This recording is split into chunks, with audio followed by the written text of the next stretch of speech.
And here we go. All right. Some time ago in an Instagram post, I remember reading that you had, I think this was a quote from your book, Why Vegan, or the introduction to it, that you described yourself as a flexible vegan. Could you tell us a bit about what that means? Yeah, sure. It means that when I have the opportunity to eat vegan, that is what I will do.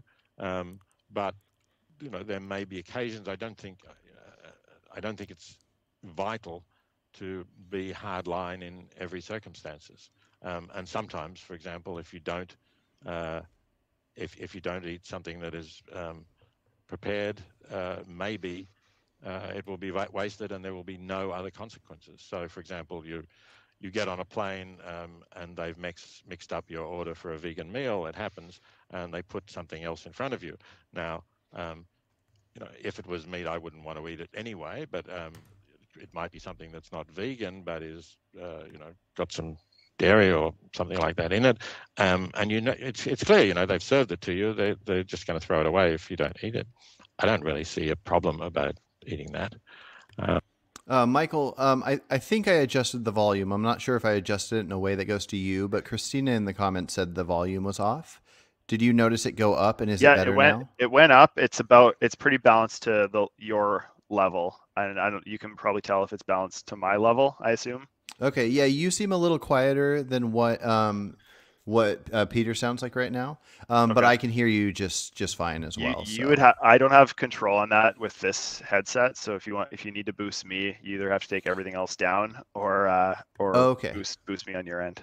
Gotcha. I think it's fine. Okay. So before reacting to what Peter just said, Christina Van Beek, who is a great vegan YouTuber that everybody should go find and subscribe to her channel, she just said that personally she thought Joey was on point, and the only thing I want to say exactly to that is the reason humans have words are to be able to communicate. And so words meaning a certain thing only matter to the person you're talking to. So the thing that I think Joey was not on point about was that I think he misunderstood what Peter meant, and therefore maybe you did as well, but also maybe I misunderstood it and I should be with you guys. So as we get to it, I'll explain what I think people might not understand about what he's saying.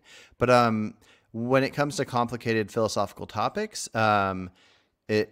it's just complicated, and sometimes it's hard to really know what exactly someone's saying. I'm guessing most of Joey's complaints that I was bothered by, if he sat down and talked to Peter and said, "Wait, so you're telling me this?" and Peter would go, "No, I am not telling you that," and we'll see as we go. Okay, so Michael, I just made myself forget what Peter just said. So what's your reaction to what he just said?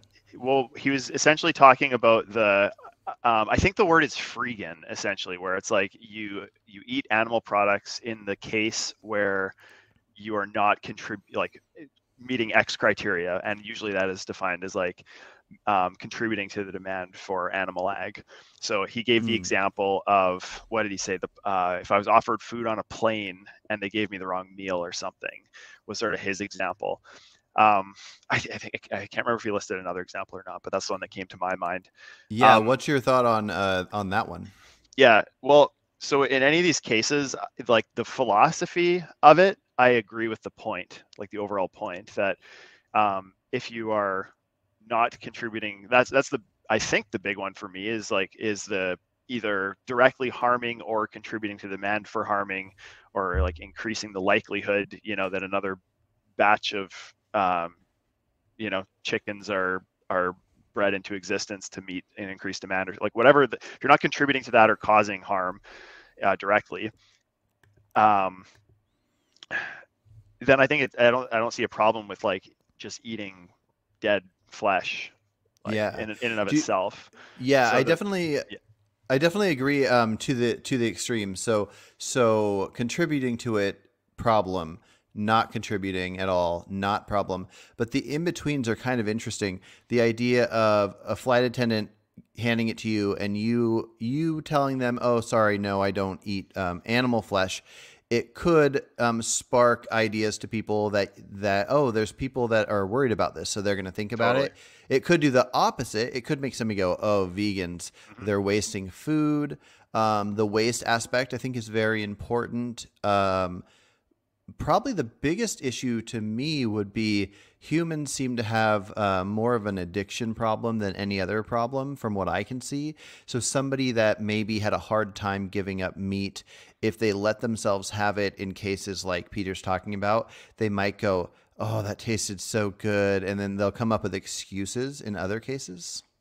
Yeah, for sure. And that's what I meant by I agree with the philosophy, but the empirics of the situation might be is where the gray zones come in. And it's like, yeah, if you were 100% confident that the action you were taking didn't meet that criteria of contributing to demand, let's just call it, fine, go ahead and do it.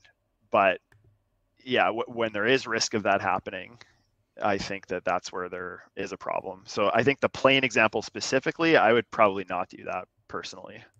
Yeah. Yeah. One case I could imagine it being fine would be, so I used to work at a Starbucks, and at the end of the day, all the food that didn't get eaten, that had to be eaten that day, would get thrown out. Like, I took pictures one time. It was like garbage bags full of like breakfast sandwiches and just wasted food thrown away.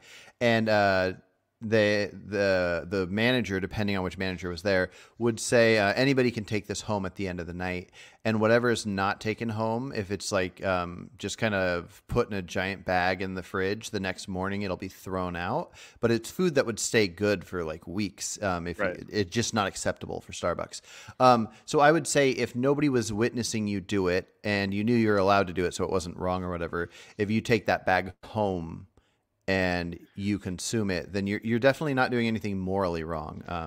Yeah. Yeah, I like the thing that comes up most often in my life is I'll order a vegan dish from a restaurant or something, and they'll put like mayo on it or something, right? Like it's something like that happens, and I could be wrong about this, but I think the best thing to do is sort of politely just explain to them, you know, mayo is an animal product.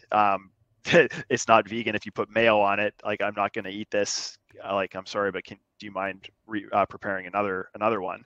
And then that, like, it helps.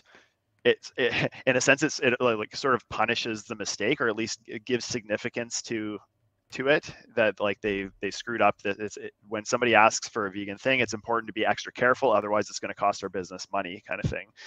So in that, and I see that as sort of similar to the plane. It's like if they get it's a punishment that, like, maybe that the outcome is that the plane realizes that the vegetarian or vegan meals are more likely to come back, and they give better training to their flight attendants to make sure that the right meals are delivered or something, so that, you know, that animal meal wasn't wasted.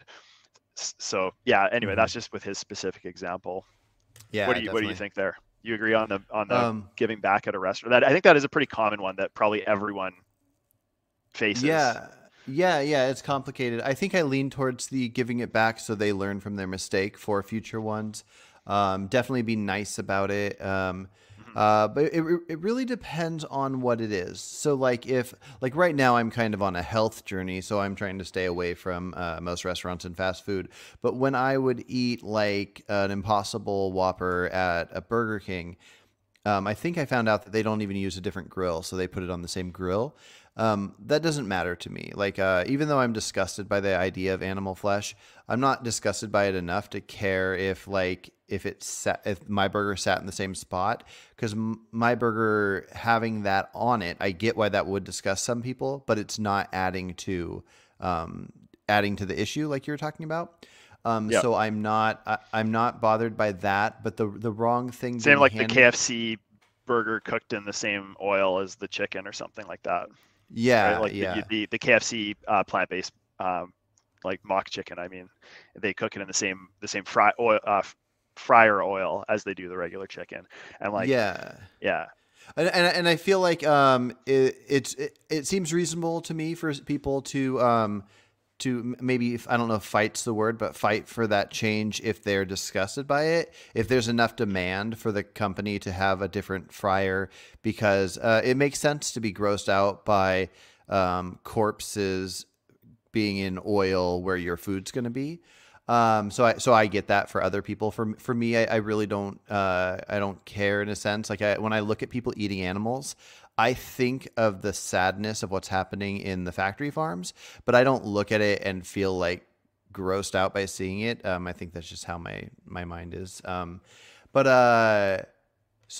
anyways, as far as sending it back, I'm kind of torn on it because I hate the idea of wasting, but I like the idea of people learning from their mistakes. So I think I lean towards the sending it back for now. Yeah. Yeah, but I think the point here is that Peter was attempting to say, in the case where you are truly able to be freegan, like truly able to eat animal products in a way that doesn't contribute to demand, I don't see a problem with. I think that's the point that he's trying to get at. But the example he gave, I think, does sort of belie some of his mindset to approaching this, where maybe he's not as careful as some of us think he should be. Yeah, no, I completely agree. Again, if it comes down to right and wrong, like I think it's weird if somebody eats roadkill, but I don't think it's wrong. I think it's a slippery slope for some people if they eat the plain food. But yeah, if somebody truly can control themselves, they don't care about their health, so they're eating plain food anyways, and they get this and eat it 100%. Morally, I don't care. I mean, especially because I don't know if it's ever going to be possible to fix every piece of harm caused by humans. So I have so many things on a list that if it's far down on my list, I care so much less about it. That there's so many things where there's just such a higher focus that I would much rather talk to a person that's eating cakes and cookies and stuff using dairy than talk to a person that's 99% vegan but is willing to eat something that's prepared wrong. Right. Sure. Okay. Angelo says, send it back because if you don't eat if you don't eat eggs, it will make you sick. It requires certain gut bacteria that you lose when you exclude. Yeah. So there's elements that you can factor in for if you care about health, and then there's the moral side of it. So the moral side of it is it doesn't matter how bad it is for the human body. It's, are you causing harm to others? And then the health side of it, it's just a whole different story. Totally. And then Christina said, with the plain example, it's an opportunity to tell the flight attendant that the meal is not acceptable as a vegan option, which makes it less likely to happen again. Yep, that's kind of the main approach I go. Alrighty. So that's one way in which I'm flexible. I'm also, I guess, strictly speaking, not vegan, because what I'm concerned about as far as animals are an issue is, again, as we've been talking about, their capacity to suffer. And I'm not convinced that everything that is described by zoologists as an animal is capable of suffering. I would say an example might be an oyster. I discussed this in Animal Liberation Now. I sort of revisit the discussion I had in the original edition of Animal Liberation. And I continue to think, and there's support for this, that it's very unlikely that oysters are capable of suffering. Also, oyster farming serves a positive environmental purpose because oysters clean the water. So oyster farming in waters that are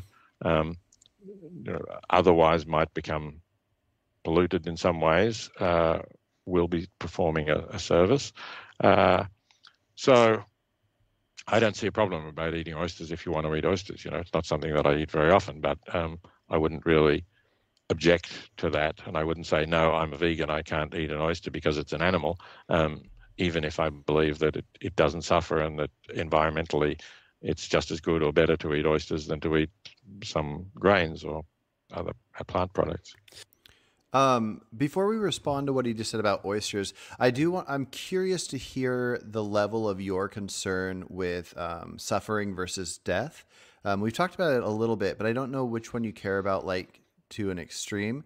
So if a farm had 100 pigs and they cut their tails off and their teeth out, and they crammed them in small cages, versus another farm that, let's say, had 20 pigs. They didn't cut their teeth, didn't cut their tails, didn't cram them in small cages, and they had great lives. So the one that has 20 pigs, they have decent free range lives, and then they get executed as humanely as possible. But the one that has 100 that cuts out the teeth and the tails and cramps them into small cages, let's say half their life they spend at this farm, and then magically after that half their life, the other half they get to go to a nice sanctuary, live out their lives, and not die until natural causes. I love how you've added like an amplifier of 5x, just assuming that I would need it. I'm just wondering if that so how do you calculate those two? Yeah. Well, probably the first thing I would do is just look at what situation would I personally prefer. Probably the 100 pig farm, to be honest. I'd probably be one of the 100 who gets to live half my life free, I think. Okay. I don't know, though. I've never experienced how bad it is to have teeth ripped out and tail cut off. But I mean,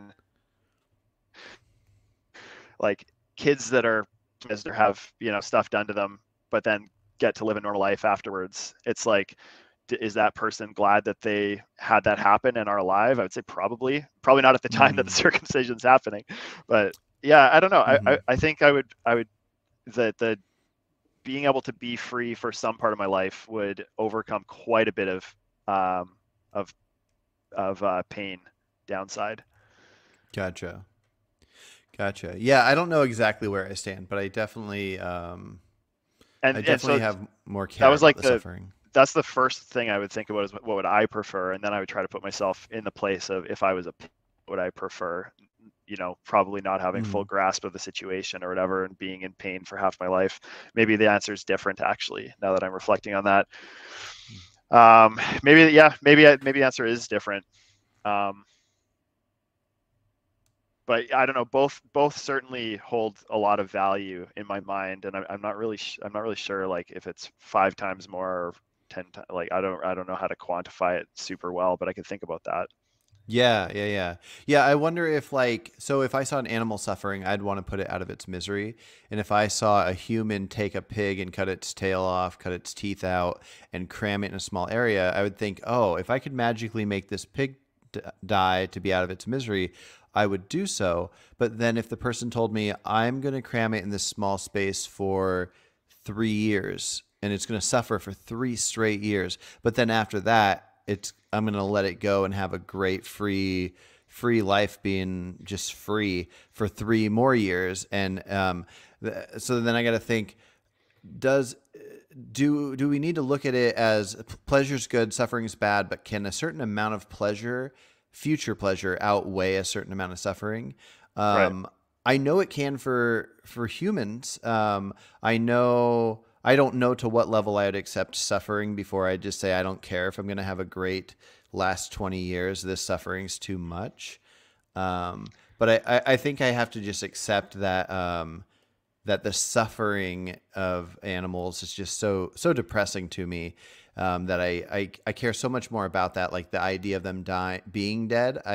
I'm not glad they went through it, but I'm glad they're finally not suffering anymore.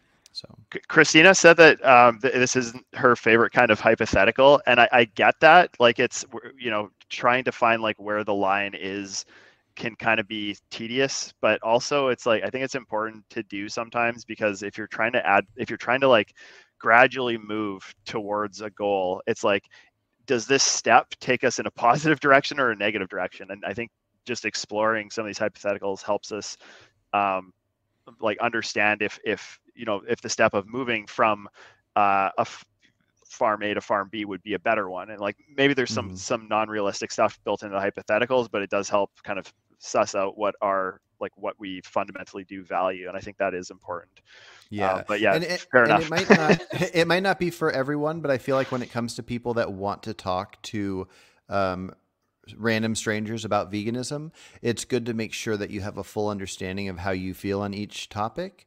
Because when people just say like, oh, well, what if I only eat humanely raised animals or whatever, sure, you can just easily shut it down. But if you're able to have a conversation with them, I think it's better.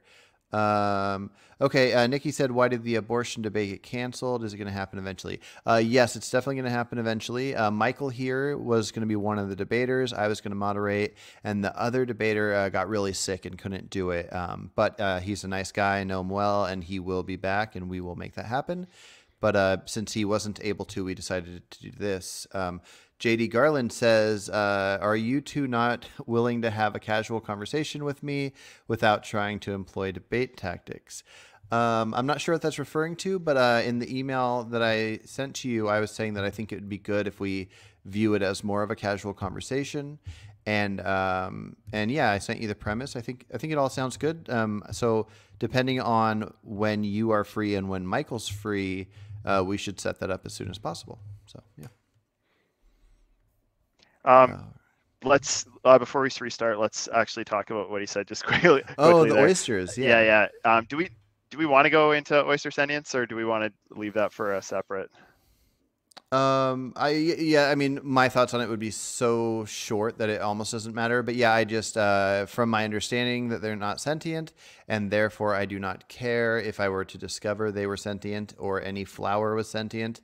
I would start caring once that became the general scientific consensus. Yep. Okay. Totally. Yeah, I know a lot of vegans who have no problem eating animal products that are about to go to waste. Again, there's some consideration that we're maybe seeing animal products as food here in a way that. Yeah. Sorry, just on that, I think that's actually one of the weaknesses in the vegan society or whatever. The way that they define veganism as like seeking to whatever it is for animals, and I think that it's fine to use that word if what you mean by it is sentient life. Mm-hmm. If you actually mean animals, I think that it excludes certain things that we would want to include, like non-animal sentient things, as you said, a flower that gains sentience, or an alien or something that's not an animal. Yeah. And it also includes things that I would not want to include, like bivalves, or potentially other things as well that are below the relevant level of sentience. So yeah.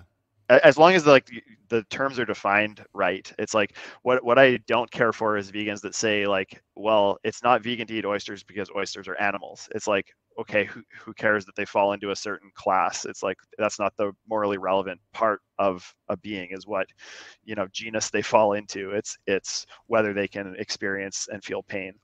So. Yeah, definitely. And Christina said veganism could also be described as sentientism. And I agree. Totally.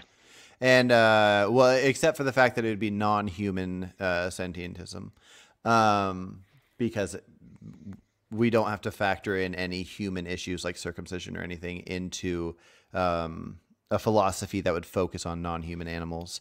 But yeah, adding in the element of sentient animals or sentient non-human animals or non-human sentient beings or something is good. I listened to a live stream yesterday of a vegan, kind of a newer channel like mine, and somebody brought up oysters, and he said, I don't care about sentience. If it's an animal, it's an animal.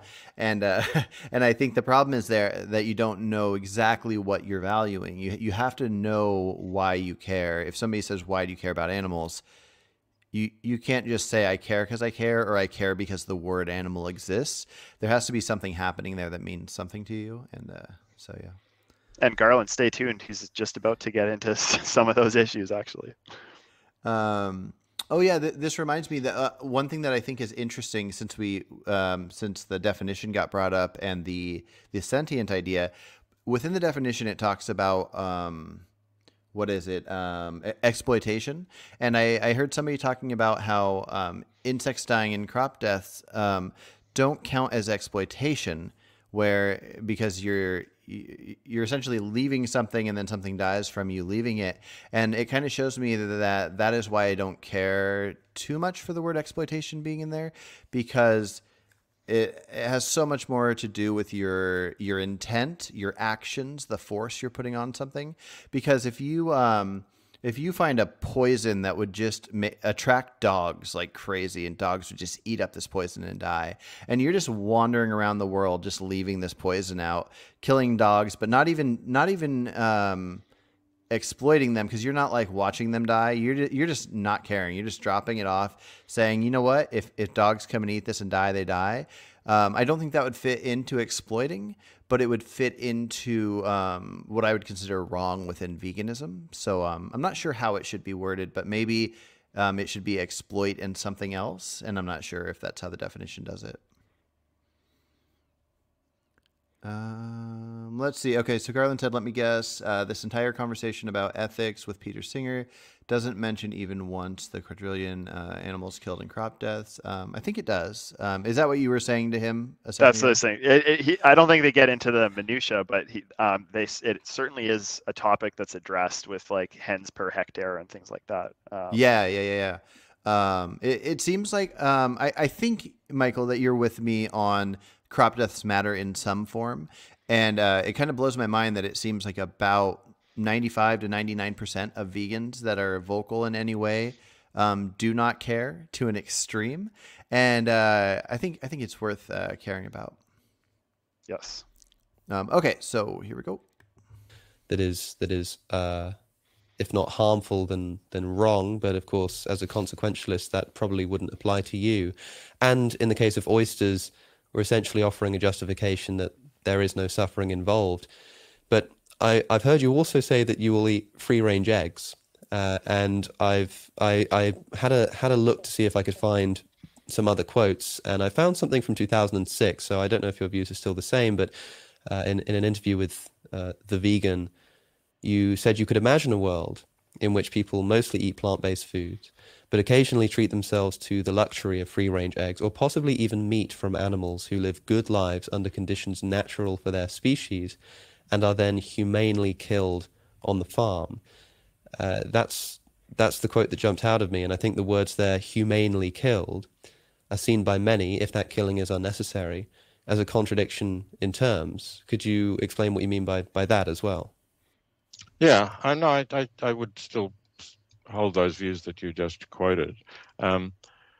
So in terms of the free-range eggs, I think that of all the animal products that are available commercially, they're probably the least harmful ones, because, and I'm talking about a genuine free-range farm where the animals are outside, where they have a grass run. They're not dense. They're not stocked so densely that the grass gets killed, which is one sign that you've got too many chickens on your. Yes, just for the sake of the audience, I presume you're not talking here about just eggs that are labeled free range by the supermarket, but actually free range eggs, because that will be one of the criticisms I think you'll receive there, is that free range eggs aren't in fact free range. You're talking about actually free range eggs. What would be the conditions there for the kind of free range conditions that you think would make it acceptable to eat the eggs? So we have eggs in I'm speaking to you from Melbourne, Australia. We have eggs in Australia, particularly that you're likely to get from stores that stock more organic produce, but you get them in some supermarkets, where you're told how many hens there are per hectare. Obviously you might want to check that information. Sometimes you can call the farm and say, can I visit? I'd like to see how your hens are kept. But some of them say, let's say, have 500 hens per hectare. That's a low stocking density. That's low enough for the grass to remain healthy, for there still to be, things to eat that the hens find. It's not just like packed dirt or anything like that. There's not really interesting. So I think that's a reasonable sort of stocking density. In fact, you could debate how far you would go. I don't know. You could maybe go to 1,000 hens per hectare. So I think that's the kind of information that you need to judge if these are what I would consider genuinely free range. And you would want to know, of course, that the birds are able to go outside during daylight hours in all normal weather. Maybe there's some, depending where in the world you are, maybe you might keep them in blizzard conditions or something of that sort. But generally, hens can decide for themselves when they want to go out, as long as they have shelter and access to the outdoors. They'll decide for themselves. So that's the kind of free-range eggs that I'm talking about. And the other thing to say about free-range chickens and eggs, as distinct from, say, free-range or grass-fed beef, is that grass-fed beef is disastrous from a climate change point of view. The methane emissions are high. In fact, they're actually higher in grass-fed beef than they are in grain-fed beef, because it takes longer for the animal to put on weight, which is why they're commercially usually fed on grain. But with laying hens, that's not an issue. They don't produce methane. So I think that's why I say, if you do want to eat animal products and you want to get them, commercially, you can't produce them by yourself, you're not living on land, then finding a supplier of bona fide free-range eggs, I think is something that can be defended. And the other thing that I would say about this, which also goes back to your point about the humanely killed animals that are raised, is there's a deeper philosophical question here. And when people say, well, you shouldn't be killing this animal, and incidentally, the hens on free-range farms will generally be killed when they stop laying eggs or when their rate of laying eggs declines. And also, of course, the male chicks of these varieties of hens who lay eggs well are not going to be raised for meat. They're going to be killed as chicks. Although there is work going on in Europe now to sex the eggs so that you don't get male. I'm going to pause here because I want to talk about this next part he's going to talk about in a second. But I think we should go over that. In Canada, do you guys have hectares or do you guys go by acre? Acres. Okay. Yeah, acres, I know there's quarter sections is what I think the farmer term here is. How many quarter sections of land you have, or yeah, I just looked it up. I'm not in that. Yeah, go ahead. A hectare is 2.4 acres. Not that I can keep track of the numbers. I think he said maybe 1,000 per hectare or whatever. But I find it interesting because it seems like most countries have a certain system, and then the U.S. has their own. So I never know if Canada is going to agree with us or the wackadoodles. Yeah, we keep our foot in both camps like we always do. Yeah. So a thing that Peter just said is a thing that I think might get misunderstood, where when he's talking about the free range stuff, he specifically words it that he can see that as defensible, I think he said. And what I think he means by this is that he's not making any claim that something like this is ideal, or in a perfect world we should do it at all. It's, if people are going to do certain things, then looking at this situation where you have this many chickens per hectare, grass being out in the sun, then if somebody's going to eat these eggs, it's defensible compared to other things. Well, is that what you took out of it? That's definitely not how I interpret that at all. Okay.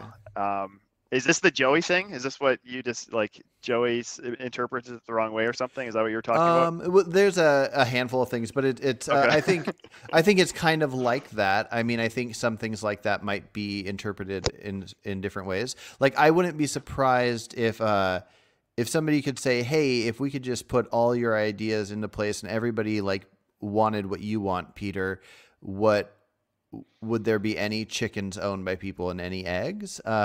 I can't remember what else he says, but based off what he just said, I would guess he'd go like, no, let's not use any eggs at all. But if we're going to, let's have it be this. See, okay, so the question Alex asked was, he cited a reference from one of Peter's previous books or talks or something where he said that he eats free range eggs. And there was a quote around a future state sort of envisioned by Peter of where eating free range eggs and meat from animals that live in their natural habitat and that sort of thing and are humanely killed could be, and then that's where I don't remember what was next after that. But like, it seemed like if you're envisioning a future state that is sort of an idealized future. And so that is how I take that. Do you think I'm misinterpreting that? I'm not sure. I agree with Christina that he maybe wasn't as clear as he should have been, and I think he's maybe not too clear in a handful of different cases. But that is something that happens when you get brought into Yeah. complicated topics like this. Yeah, and it's like Um, maybe he's more clear about his views in his book, where he has more time to explain that. When you're sort of in a live interview, you don't yeah. necessarily like get it perfectly worded the first time. Yeah, But well, like yesterday when I did a live stream, I somebody was questioning something I said about hunting, and I was talking about like I don't think animals need to die, so hunting doesn't need to happen. But hunting is, in my mind, so much better than factory farming. And then somebody says hunting kills animals. That's not vegan. How can you say this? And my words are hunting is better than factory farming. And so I know that's not the case yeah, here. He's not saying this is better than this. But that's just kind of the vibe I get. If I were to write a book, I might add in like, "Hey, if you're going to eat meat, go hunting," but it wouldn't mean that my claims in the book all are what I think should continue to happen. yeah. I mean, if it's the case that his position is that in some future idealized world, there's still, chickening and egging and free range meat happening, I would vehemently disagree with his vision of what Yeah, like a perfect future world would look like. If I'm misinterpreting that, fine. Yeah, should have been more clear, I guess. But like, okay, no problem. I think I agree with you that if that's right, it is a step that's better than factory farming. But yeah. it's sort of trivially better. So the question is, if there was one, where do you live? It's Ontario. I live in BC. My BC. Okay. cottage is in Ontario, so I'm in Okay. Ontario now. We'll go with Ontario then. So if there was one farm in Ontario that had eggs in this way, where it's 1,000 per hectare, which is 2.5 acres. That's a huge piece of land. And then every other egg in Ontario was not good. It was some form of factory farm or fake free range. And let's say you were a billionaire. Would you find it to be moral of you to purchase a large amount of these eggs and just give them to people that would normally be eating eggs if you knew they wouldn't overeat them, just to make sure that the eggs that are consumed come from this approach Peter's saying, and that many less eggs are being purchased from factory farms? Yeah, I understand the question. Assuming I could control, or assuming I had perfect knowledge of like the impact on the supply curve, or the demand curve, for how that would affect other eggs, and it didn't affect them, like if that actually would have, like if it would create a net good. Let's see, would it be, here's maybe a similar kind of parallel. Like on the face it seems good, but I'm sort of questioning myself. It's like, if there was a bunch of people that were going to die a painful death by an assassin or something, would it be ethical to go and hire a more like painless assassin to go and kill those people before the original assassin killed them all, assuming you knew they were going to die? Like, I don't know how directly that is analogous, but it's like, is that better? I don't even know if that's better or not. No idea. Yeah. I don't know. It's not quite analogous in my mind in as far, like, I think it could be more so, but I can't think of how to do it. But I would say that seems like if you had that exact knowledge, that would have to be better. If it was within hours or something, maybe they wouldn't want a week stripped away from their life to get a pain-free death versus the agonizing one.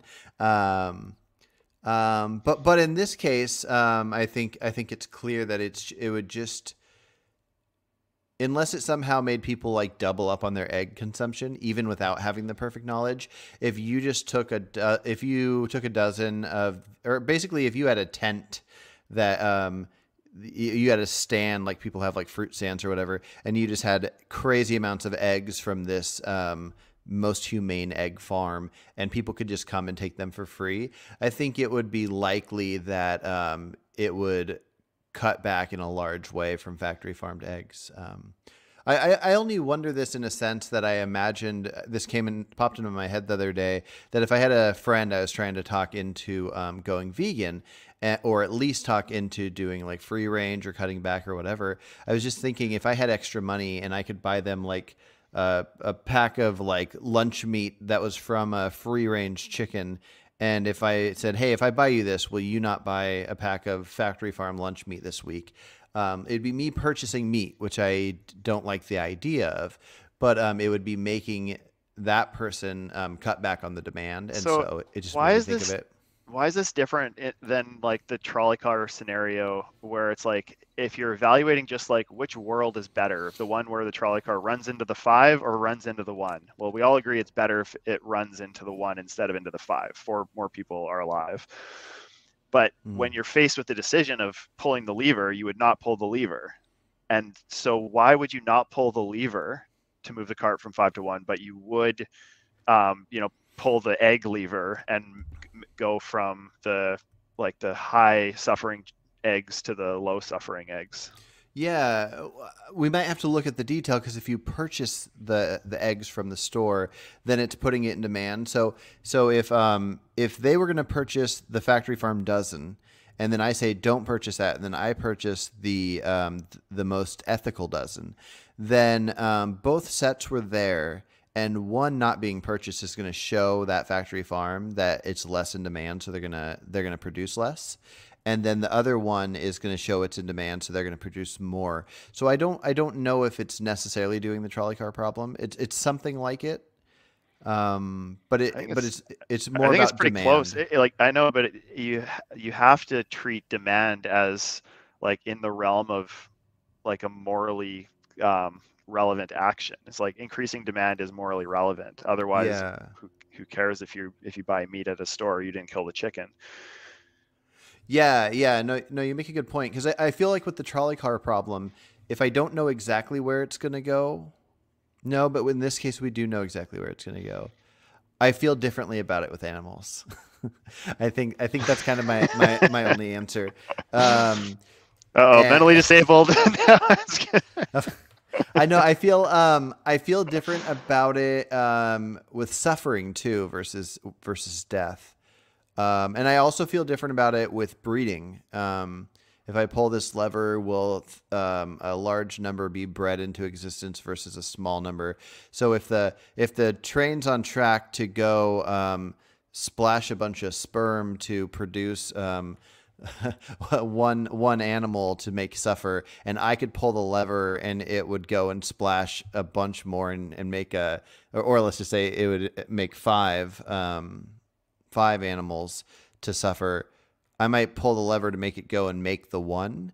Maybe I feel different if they already exist. Like if we're talking about if I'm going to put something into demand to make breeding happen,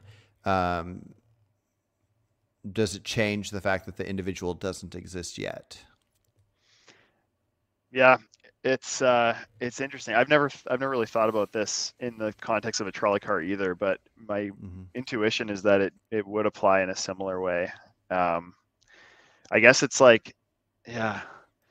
But don't you feel different with animals? Like if the trolley car is going towards 5 and you could pull it to hit the 1, you don't pull it, right? Right. Okay. And so if the trolley car is going, I'm gonna raise. No, I don't need to raise the number up. I'm gonna raise the number up. If the trolley car is gonna go and hit 100 cows and you could pull it and it would hit 1, you treat that different than humans, right? Like you would choose to get the 1, right? Why did you increase the number? I don't know. Yeah, I shouldn't. Okay, fair enough. I don't know. Okay, so 5. It's going to kill the 5 cows, and you could pull the lever, and it kills 1. I don't know why I would treat that any differently. Yeah. Okay. Yeah. No, I don't know either. What if it's suffering? Suffering. What if it's going to? Same thing. Yeah. There might be different thresholds. Maybe I'd have to think about it, but there'd be some rights-based modifier on the pure empirics of the utility. Yeah. Right. So it's like, yeah. I asked it hoping for a certain answer, but then realizing that my answer is the one that you chose, not the one I wanted you to choose. And so I think you're completely right. I think maybe the difference here is I think the trolley car problem becomes different when we're talking about putting something in demand for creating a future, for creating a company that's going to be doing thing after thing after thing, is different than impacting individual lives that are there in the moment. I don't know why it should, but I might just need to. I Yeah, might just I need don't to think think so, that because in over. the same way that like increasing demand is relevant because it has an impact on like it's essentially making a contract for with future beings that you're going to inflict suffering and death onto them. Mm-hmm. That's sort of I think one way of looking at demand, which I think Yeah. is wrong. It's like it would be bad for me to create a world that would like inflict you with a poison that would when you have grandkids or something, your grandkid would fall ill and be in a bad situation. It's like, even though he's not Mm-hmm. alive yet, doing this thing now that creates this future thing, I think is still in the realm of like morally wrong. Gotcha. Well, what about this? What about if it's just the idea, like, so let's say somebody had money that they were going to give to a factory farm. They were just going to donate this money so that farm could use it for whatever they're doing. Now, if you could essentially pull a lever and tell that person, hey, you could actually give it to this other factory, and the only options they had were the bad factory farm or the good factory farm, then I don't think it works exactly like the trolley car problem, the reason why you wouldn't switch it, because if you're donating this money that would help the company, you would just want to help the company that's going to cause less harm. So it might be more to do with the company and not the individuals. It's not that you care about this chicken that happens to be in this factory farm laying eggs versus this chicken that happens to be in this one. It's more to do with your money going into demand is helping the more moral company. Yeah, I definitely agree from like the outcome is in the direction I want it to go. But the outcome is also in the direction I want it to go with the trolley car, and yet I am like I have an obligation not to like do a morally wrong thing, and I think I gotta let's pause that one because Yeah. I don't quite know how to answer. I think you're making a good point. Not sure I'm quite ready to give into it yet, but I'm going to think about that some more. Yeah, for sure. Chicks of the laying breeds. I think in France and Germany, they've actually passed laws requiring that to be phased in now. I'm not sure what the deadline is, but I realize he was mid-sentence, so I'll just say that he said somewhere in the UK that it became law that you have to sex chicks. Do you know if that means that in advance they can see in the egg if it's going to be male or female? Right. It's that or some sort of I've heard about genetic modifications as well, such that they are in a higher likelihood will give birth to Like female. if they artificially inseminate the chicken? I don't know if it's a genetic thing or if it has to do with the way it's inseminated or what, but it's Okay. I've heard that that's happening in, I think, Germany. I thought. Gotcha. Okay, so this would mean that legally they have to do a thing that makes it so half the eggs won't be male chicks that get put in a grinder, correct? Right. Okay, and so yeah, and this in my mind is something worth fighting for, and it's why people should consider welfare as a thing worth fighting for. Mm-hmm. Let's see. I think it's pretty soon. So that would avoid that problem. But the deeper philosophical problem here is, say, these hens, let's say they do have good lives. Let's just take that as accepted. So you look at them on the whole, they have good lives. They have shorter lives than they would have if they lived out their life in full. Is it a harm to them to bring them into existence, to have those good lives for a certain period of time, and then to be killed in a way that they suffer no pain from? They have no anticipation of being killed. They're killed very quickly, and there's no pain. So, and that's what I mean by humanely killed, by the way. And I think that can happen. Again, it doesn't happen standardly at commercial slaughterhouses, but it can happen. And these again, I referred to Parfit a moment earlier, but this is a different and perhaps more famous problem that Parfit raises about population ethics. Is it good that there be more people in existence if the total amount of happiness is greater, although the average is a little less, as long as they still have positive lives? That's a problem which I don't think anybody has given a satisfactory answer to, and Parfit. I noticed it went into a different category, but it kind of stayed the same. What are your thoughts on this idea of, if a chicken was not going to exist, making it exist and giving it a largely good life, and then it dying painlessly? And let's imagine to an extreme, like an inhuman, magical, just press a button and its life's over, like, instead of assuming that humans can do a humane death. Um, yeah, I definitely don't agree with them on this issue. I think it's like there's some crazy reductios. I think the idea being, so I'm just going to restate it so it's fresh in my mind. So he's saying that you can't. It's impossible to inflict harm on somebody if you essentially if the action that you take towards them doesn't result in a worse outcome than it would have been otherwise for that person. Right? That's the idea, and I think that's insane. Like obviously they're utilitarian, and so they have to view it that way. But this leads to crazy things like, if you can combine like good and bad actions into a set, which is essentially what you're doing by farming something. I'm saying I'm going to do 5 good actions to you and 1 bad action to you. I'm going to give you enough chocolate that I can, I don't know what we can say on this stream, but I can have, my way with you. It seems ridiculous. Like, yeah. But a utilitarian has to bite the bullet on things like that. And I like just these kind of reductios. What do you think about the idea of like combining like individual actions into a set? Because that's essentially what they're talking about, is like, yeah. So I think I might have mentioned this yesterday, but I don't do math with pleasure. I don't think people should cause suffering, but I don't have any thoughts on suffering that happens accidentally and pleasure that happens for any reason. If somebody stubs their toe, like, I feel bad that they stubbed their toe, but I don't have any thought of a utilitarian calculation of this much pleasure, this much suffering. I don't care if somebody, like, if I know that these 3 people out of the 10 in my cul-de-sac don't have much pleasure at all. They just are living their lives kind of boring, no pleasure, no suffering. I don't think I need to give them pleasure.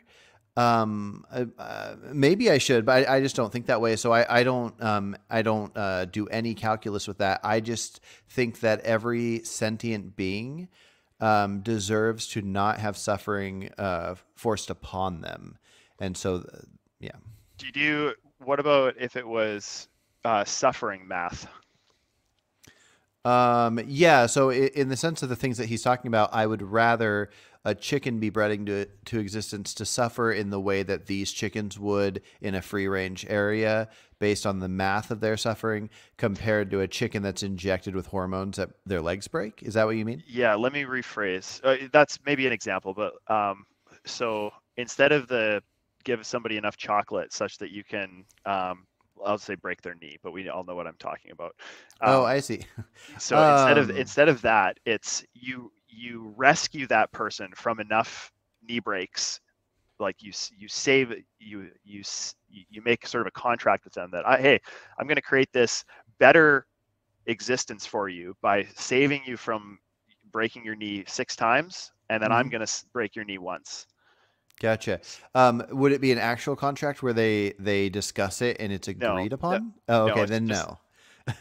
Like, I don't mind some billionaire wanting to marry some poor person Oh, and let's say they it was marry like them because they're the wealthy. entailment of like,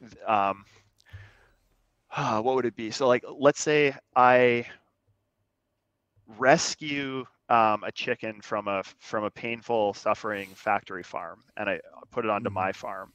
And so I've prevented a great amount of suffering to come to this chicken, and then I Mhm. inflict for my own enjoyment a lesser amount of suffering onto that chicken. So there's no pleasure that's factored in. It's all suffering. That's what I mean by suffering math. Yeah. If I'm reducing suffering, does it sort of give me the am I allowed to combine those two things into one, such that it's like, ah, yeah, the total impact on this chicken was net positive by me. It Yeah, that I don't yeah, think so. I I don't think think so. It yeah, seems I think there's crazy, the right? Like, there's the negative rights, and I don't think negative rights should ever be factored. It should be affected by suffering or pleasure. Like either direction. I don't. If there was an animal that was super clumsy, like the chicken on the movie Moana, and it got hurt its whole life just because it was a dumb, clumsy chicken, and then another chicken was not clumsy and was just didn't suffer that much. If I got to pick which one was going to be forced to suffer, I don't even think I would lean towards which one suffered less on accident.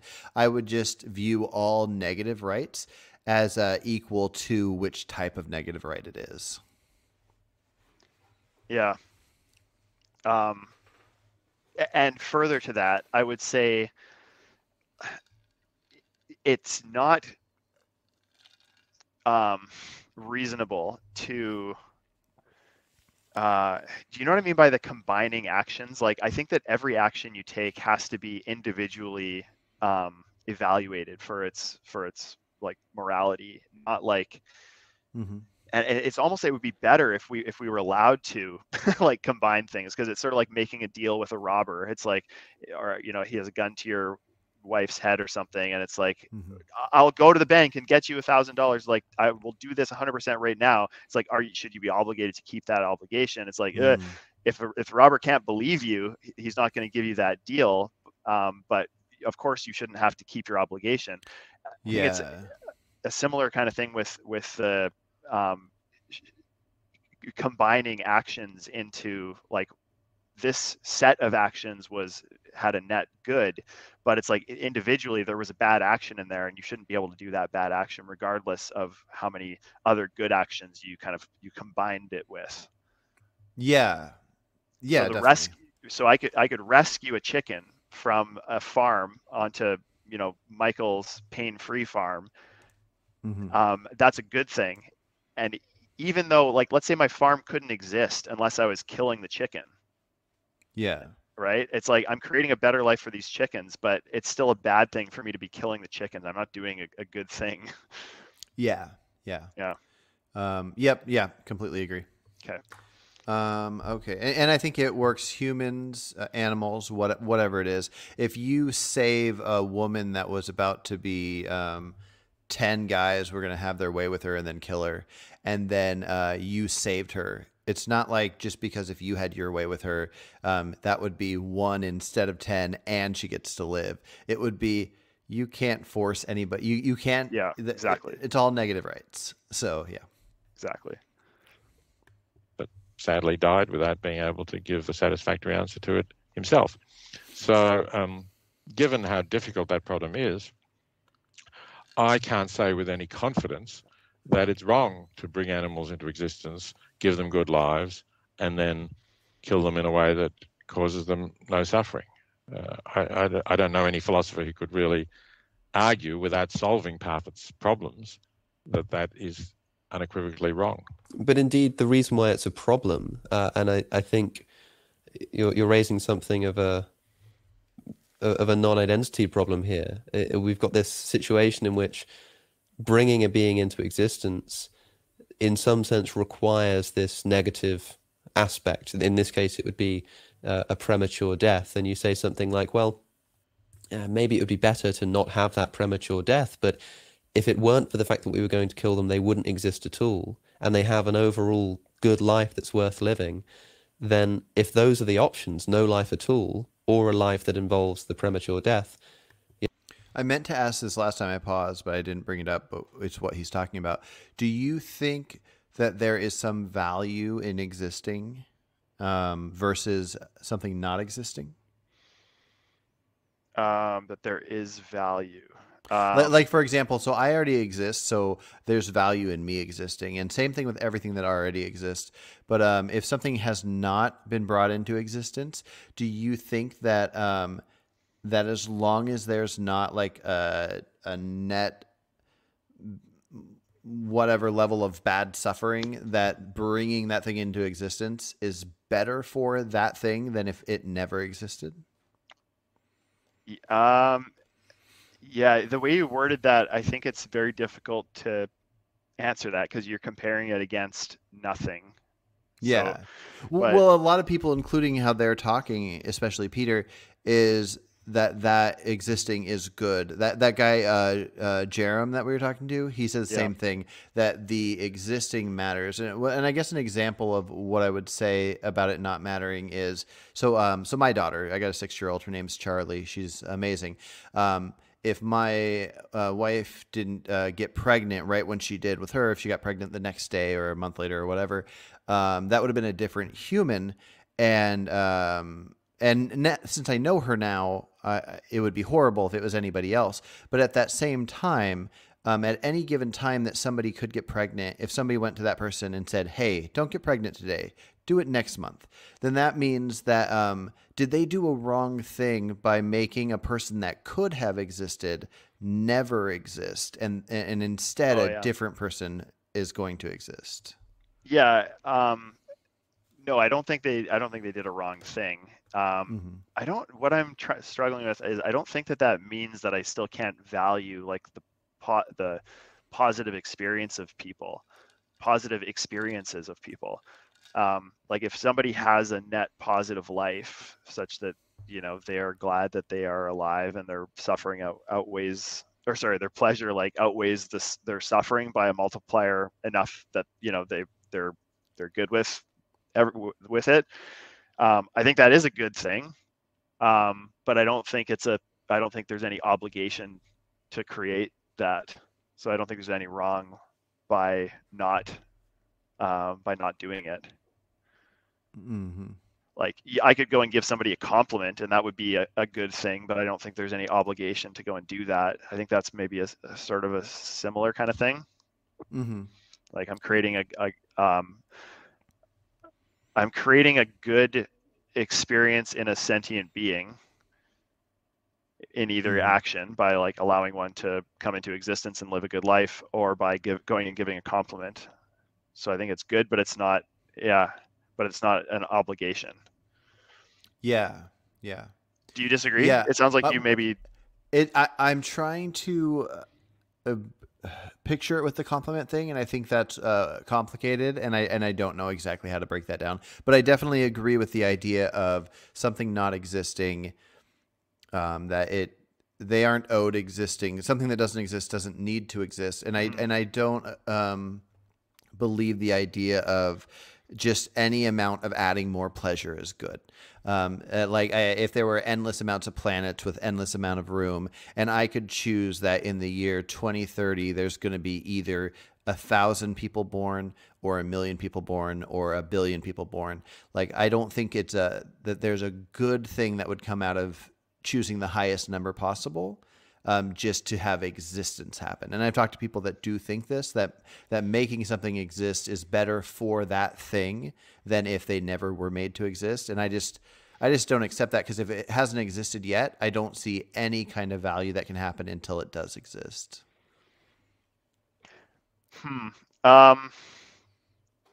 Yeah, let me come back to this, because Yeah. they touch on something similar to this later on, and I want to get into it a little bit Okay. more. And just so you know, I only have about 12 minutes left. Okay. So we should keep going, but then I'm going to have to cut off kind of abruptly, but then we'll Okay, probably finish sounds the good. rest in a third one. What's the problem with favoring the latter? And you say, and as I say, the reason I think this is a problem is because if we look in a human context, it seems that our intuitions are screaming at us that to do this to a human being would be an ethical abomination. to raise human beings, and perhaps you could keep them isolated so they don't know what's going on. Maybe they're in some kind of cult that thinks that once you turn 18 years old, you sort of go into a different realm or something, but you take them through the door and you slice their throats. Maybe you put a bolt through their head first if you're feeling particularly humane. I think people would ridicule this view, especially if it was promoted as a form of humanely killing them, because sure, it's humane in comparison to what we might do on a factory farm, but perhaps compared to what the moral worth of these beings require, to call it humane would be something of a travesty. At least in a human context, I would imagine you would think that that would be at least wrong and possibly grossly wrong. So I think in a human context, it's not possible to avoid spillover effects in terms of, the acceptability of killing other humans. And I think that's really the problem there, because we do, as humans, we want to go on living, clearly, and if we discover that humans are being killed in this way, that's going to mean that we're going to fear that there'll be less respect for human life and that we will be killed. I think there are consequences because of our consciousness, our awareness, and our understanding of what's going on. For animals, that doesn't generally apply, I think. So I think as you say, the intuitions that we have that scream to us that this is wrong if done for humans, we don't have those about animals. And I think there may be, as I say, reasons why we don't have those about animals. That now you could say, well, that's just because we're speciesist and we use animals without thinking about their interests. But in these conditions that we've been talking about, as I say, I think it's very hard to argue that it is contrary to their interests. So I wouldn't simply say, well, we wouldn't do this to humans, so therefore it must be wrong to do it to animals. So to be clear, should we talk here, or should I let him finish this? To be clear, Yeah, let him finish the to be clear. in the situation I described of raising isolated human beings until they're 18 and then killing them secretly, the thing that's wrong about that, in your view, is just the fact that there's a risk that this might cause other human beings to be scared that somehow they're going to get caught up in it. I mean, I can imagine very strict laws in place that unless you were born a member of this particular set of human beings who are bred in particular to be kept isolated and to be bred for food, perhaps for just the sake of our taste pleasure, unless you're a member of that group, you're not allowed to be touched by anybody. You can imagine the laws are incredibly strict on this. And you could say, sure, well, there's a sense in which people might think there's a disrespect for human lives that may one day eventually evolve into a problem for us. But you could say the same thing about animal consumption. You could say, if we're going to begin to recognize a speciesism in the way that we think, and we're kind of okay with killing animals, then shouldn't we be terrified that one day we'll be okay with killing humans too? And we think no, because we've put very strict boundaries around this, not just morally, but also legally, that sure, you can kill a pig, but you can't kill a human being. In this situation where I'm killing human beings early-ish in their lives, say 18 years old, none of the humans who are going to be killed find out. All of the humans who do know about this practice know that they're never going to be a member of that group of people. Is the only thing that could be wrong with that, in your view, just the small risk that sort of something might go wrong there and people might be scared? Is there not something wrong with the killing? Pause for 1 sec. I mean, Super quick play-by-play so far. So Alex has given Peter a hypothetical. Peter made a claim about Animal Ag that he doesn't think you're doing a harm as long as you're leaving better off than it would have otherwise been. And then Alex said, would you see it to be the same in the human context? And Peter sort of skirted around the hypothetical, saying that in a human context, very difficult. There's a lot of externalities to consider of if you start doing this to humans, it might impact your psyche and all this. And then so Alex has just taken 2 minutes and very clearly factored out all of the externalities that he could think to do to create a pure hypothetical for Peter to engage with. And now Peter is about to address it. Yeah.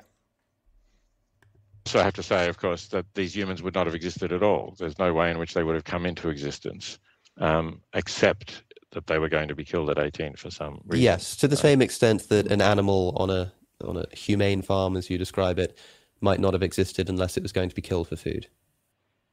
Yeah, I see. I mean, I think you're describing a situation that is hypothetical to test our intuitions, which is perfectly fine. I don't think that there could be a real world analog of this. But if you say, let's ask that question hypothetically under these circumstances, then I agree. It's very hard for a utilitarian to say why this is wrong, given. Okay. I think that's an okay point to go because I don't know exactly if he has a good stopping point. Do you feel? Yeah, that's cool. Okay. I'm going to respond to a couple things over here really quick. So Smexy Magician says, sorry for the comment section. Is not all about the video. No worries at all. So there's about 4 or 5 people having a conversation with Garland Farms right now, and it's a back and forth about crop deaths, and that's great. The reason, at least for me, that I do any of these conversations is the more that humans talk to each other about important topics, the more we understand things. So read all of Garland's studies, see if that changes your mind on things. Same thing, tell Garland things and see if he changes his mind. I don't need the comment section to be about me or this video.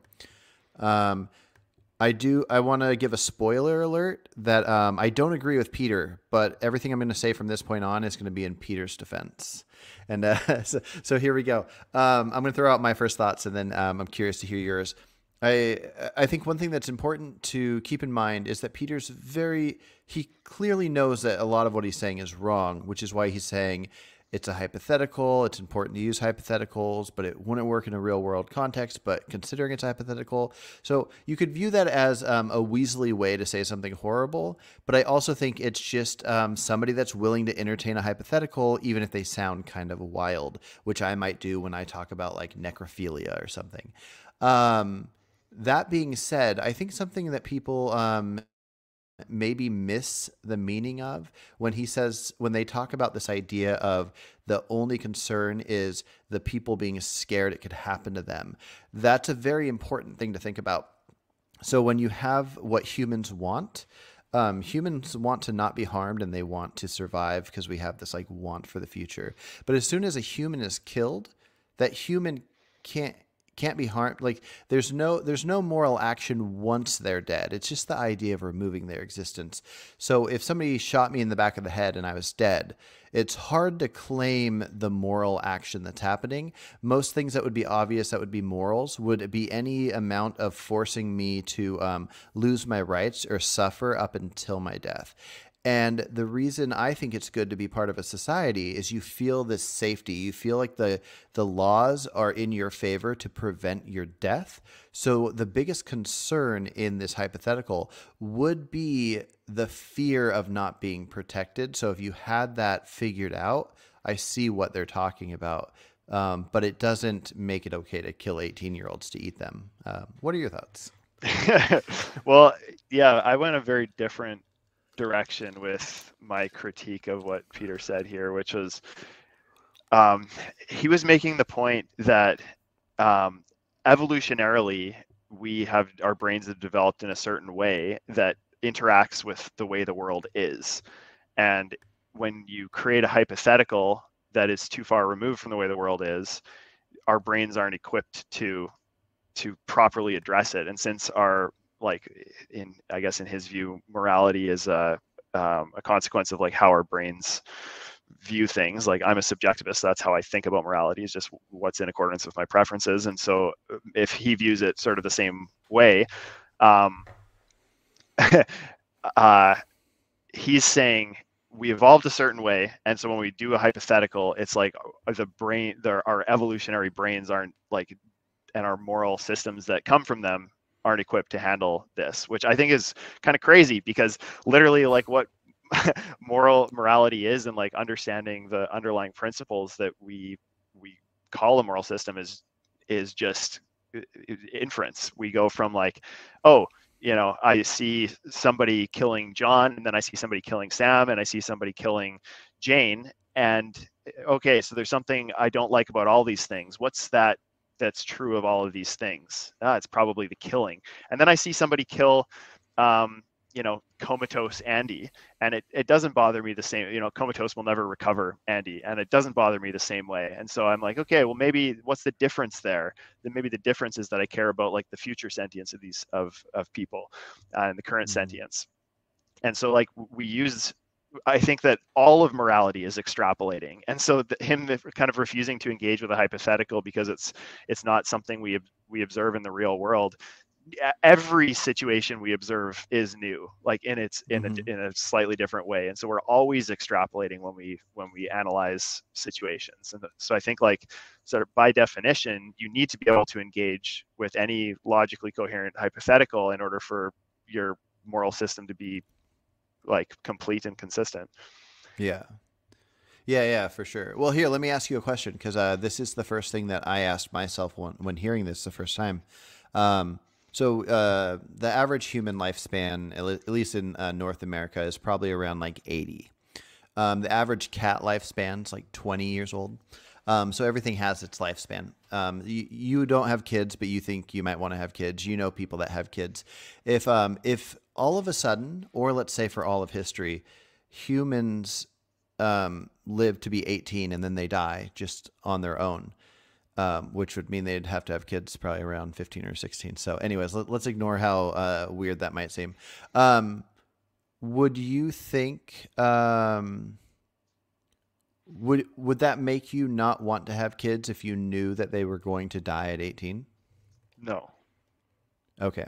I don't think that fixes the problem. I tried to imagine. So if I was one of the people that didn't know I was going to be killed to be eaten in this hypothetical, like I'd be upset because I have a care for the future.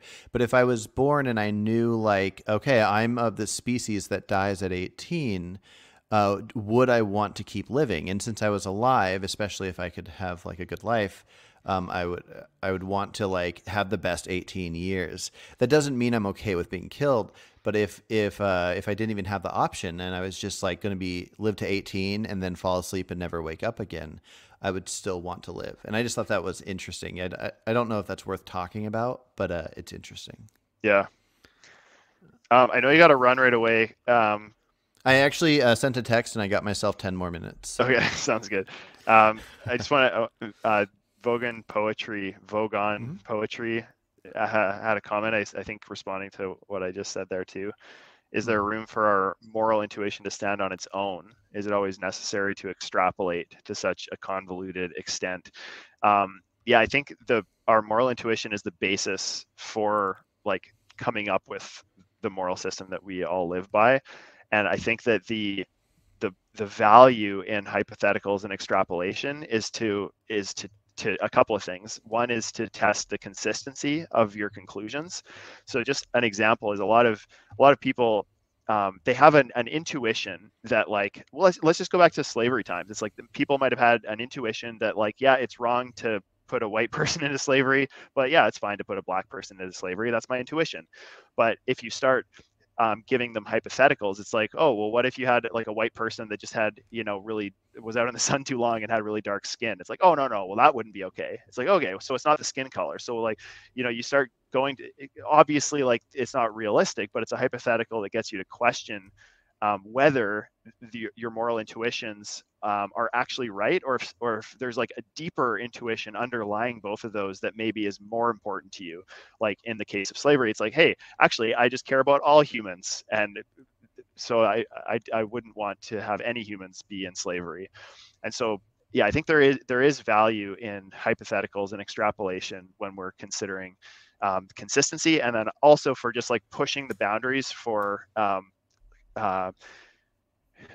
if we only look at like the reality, we don't understand like where the where our thresholds are and where the boundaries are of like when something becomes right or wrong. Hypotheticals allow us to sort of start to consider some of those things, so that when the time comes when we do have to act, we've thought through our moral system and know how we evaluate something. So like Carson running into a burning building, it's funny. I was actually just talking about this with my brother last night. Is like, which if you had 100 people, each age 0 to 100, it's like, which one would you save if you could only save one? it all took all of us like a few minutes to come up with our answer. But Carson running into that building would know exactly who he would save because he has thought this through. And so Carson would actually act in accordance with his preferences more accurately and more quickly than my brother or I would have, because he's taken the time to like go through some of these hypotheticals. So I think those are some of the reasons that it's important to do this. Definitely. I'm very curious. What number did you land on, and what number did your brother land on? I said 12. My brother said 14, I think. Okay. Yeah. Awesome. Mine's 12 too, and 14 is close enough that it's about the same. But yeah, cool. Yeah. No, I think that's very interesting. I had a thought and it left me. With the Peter Singer thing.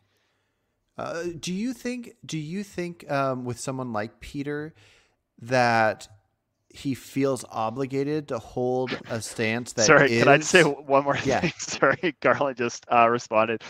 He said you can't properly think through hypotheticals when you're not knowledgeable about things like agriculture. Actually, that's the value of hypotheticals, is they're all if statements. So you can think through hypotheticals regardless of your knowledge, because you can say, if this were true, what would I do, or what would I value? And then you go and research to see what is the truth, and then you act accordingly. But the hypothetical part is the if statement, not the fact. Sorry. Mm-hmm. Yeah, no, I agree. I think hypotheticals, there almost should. And I don't even know why I say almost. There should be no reason one can't accept a hypothetical and answer it, because it really shouldn't matter. But if you feel like you're having a hard time answering it, it means that maybe you're just uncomfortable possibly being wrong about something. But the thing I was asking was the Peter Singer thing. So he says a utilitarian would have to accept this. Do you think that what he means is that he feels like since he is a utilitarian, that even if he slightly doesn't feel good about a thing, he has to call it utilitarian and call it his thing? Because I'm mostly a libertarian, but I will gladly point out the elements of libertarianism that I am not.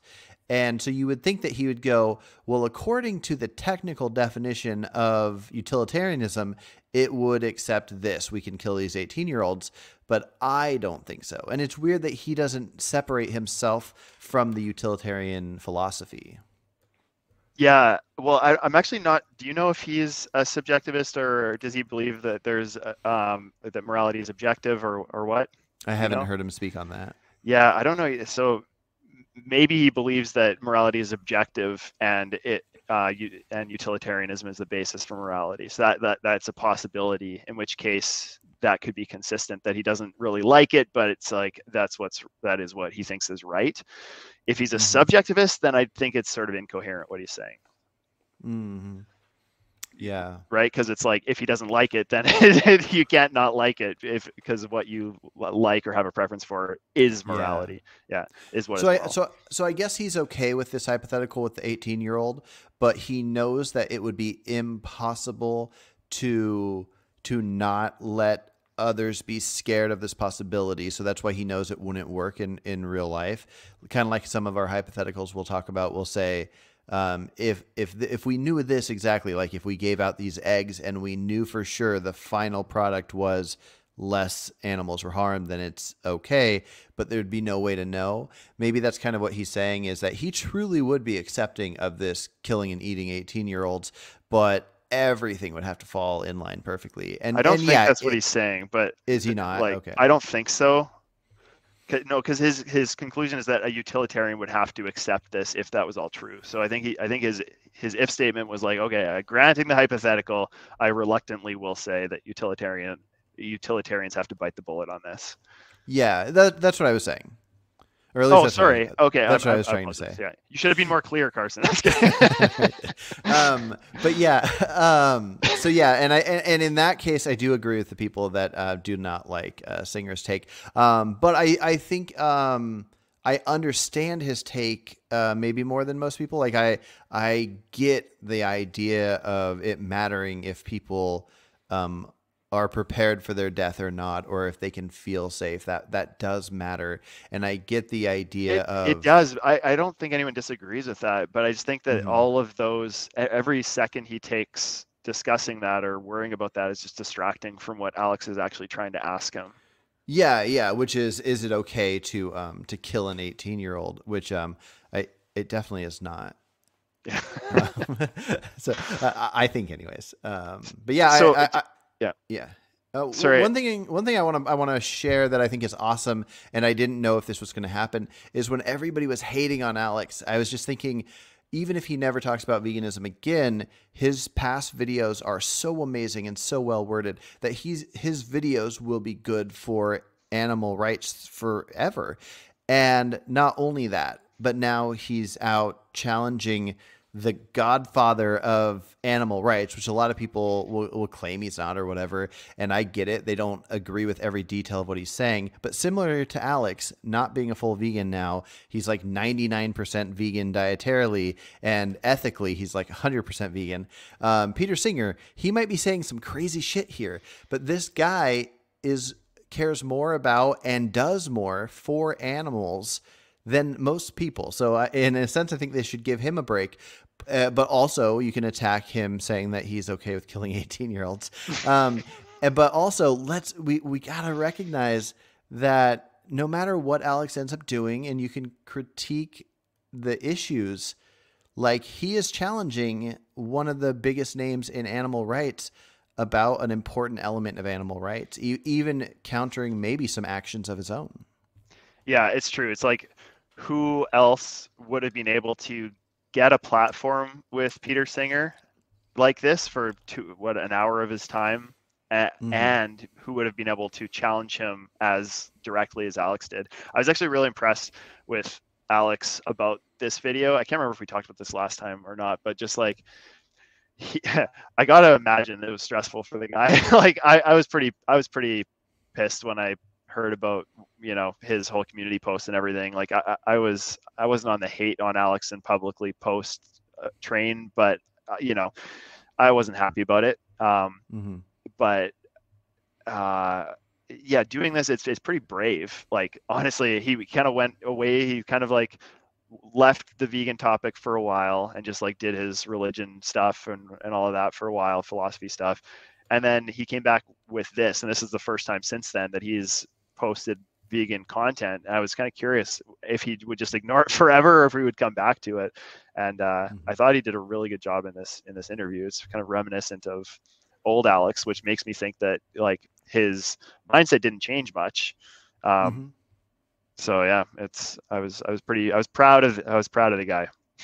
Yeah. Well, that's the thing. Like, we're never gonna like see security footage of his every minute he lives. So his actions he takes, aside from what he shares publicly, in a sense, don't matter. So yeah, just somebody I'm never gonna meet.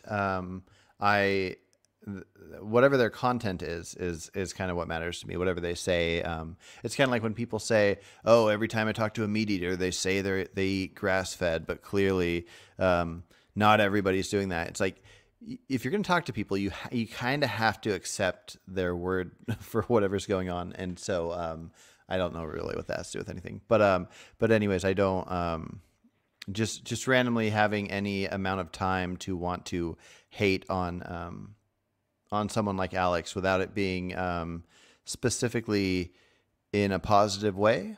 As soon as I was saying that, I was realizing I've made a handful of videos critiquing like Joey Carbstrong's methods and whatnot.